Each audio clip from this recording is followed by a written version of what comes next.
Good to have you back on ET Now. Thank you for joining us. Swami, first let's talk about what's happening at the Parliament. What is going to break this deadlock according to you?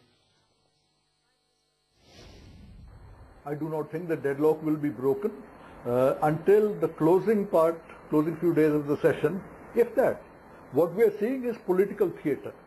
We are seeing the BJP using this occasion to try and shout from the rooftops and get onto page one of newspapers every single day, government is corrupt, government is corrupt, government is corrupt. Right? This is the aim. They are not, at the end of it all, particularly worried about whether or not Manmohan is directly responsible. Right? What they really want to drive home is government corrupt, government corrupt. Now, if that is the lesson you want to drive home, you cannot drive home that lesson by going for a debate in Parliament. You get that by being out on the TV news and taking to the streets and having this big tom-tomming.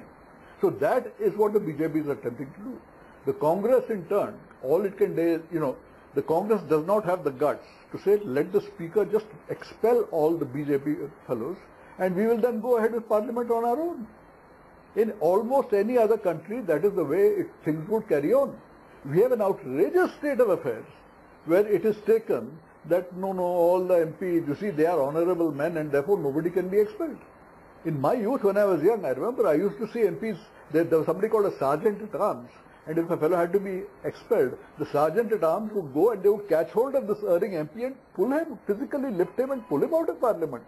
That is how it used to be. The real problem is that, we have somehow decided that opposition parties have a right to block Parliament. As long as that is the case, why will they not continue to use that tactic until the last possible day? So, Swami, is this a certainty that this session is going to be a washout? The truth is that even if you look at some previous occasions, after having an almost complete washout, there is sometimes a deal between the opposition and government that in the last 2-3 days, they will quickly pass 5, 6, 7, even 10 bills. I cannot rule that out in the current thing, but when I look at the antagonism between the two, the chances of that are very slim. I think the BJP is now into full confrontation mode between now and the election in order to build up the tempo. I mean, this was successfully done, if you remember, in the Bofors case. The opposition went corruption, corruption, corruption, corruption. You kept up that chant for 1.5 years, and at the end of it, Rajiv Gandhi was out. I mean, I'm sure that is what the BJP will continue to do for the next 1.5 years. So, Swami, should markets now prepare for early polls? You've been saying that for a while now, that instead of 2014, we may see elections in 2013. Look, sometimes things happen by accident because they are not under control. But the situation as of now is that the left front does not want an early election. If the left front does not want an early election, and if it either sides with Congress or abstains, I am not sure the opposition has enough numbers. But there may be some issue which comes up which also agitates the left front. After all, the left front also wants ammunition to throw against Congress and Mamata. So an occasion may come. All I'm saying is that while I see many calculations going wrong, and hence the possibility of an election in 2013, I cannot rule out the government continuing till 2014, just in case the left front decides we want to wait till then. So, Swami, I mean, BJP says scrap all coal, block all allocations.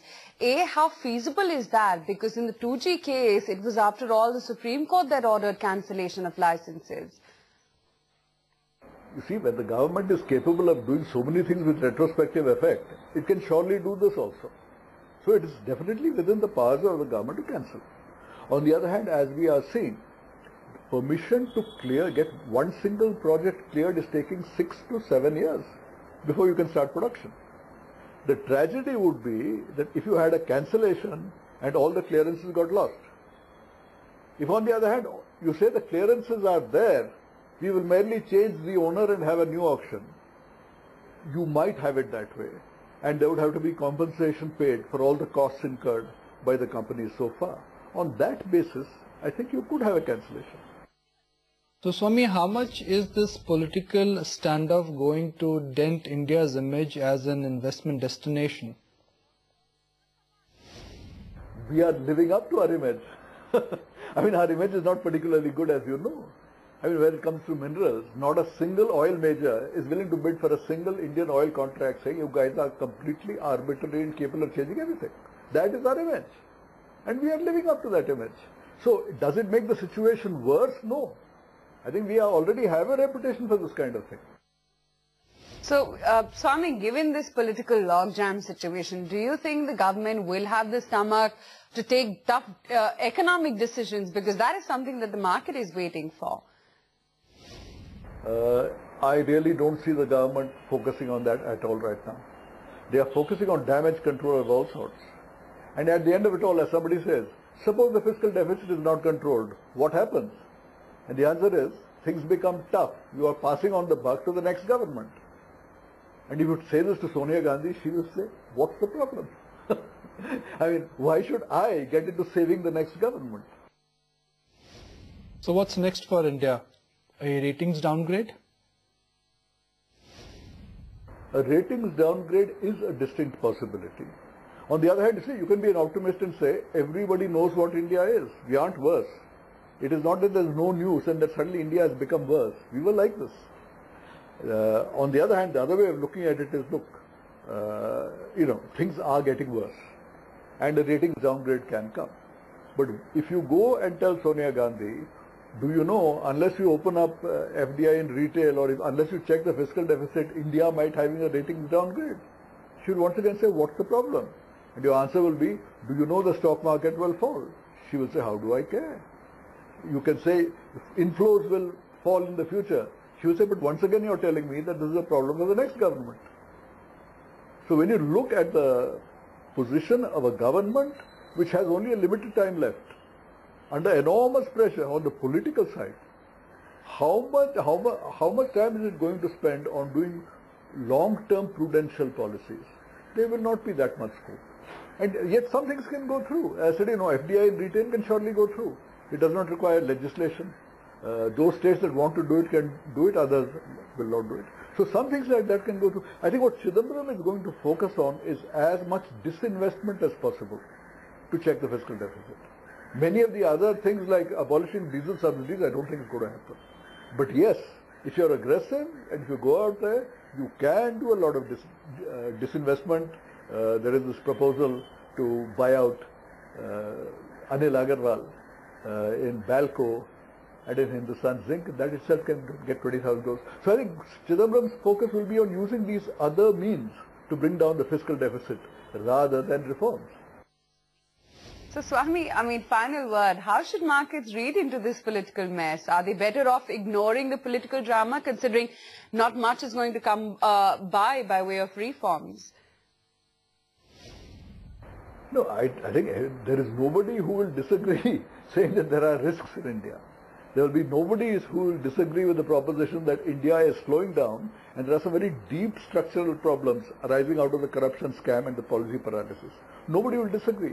But even after knowing all that, FII money is pouring into India. The fact is that countries across the globe have problems. They don't necessarily have our problems.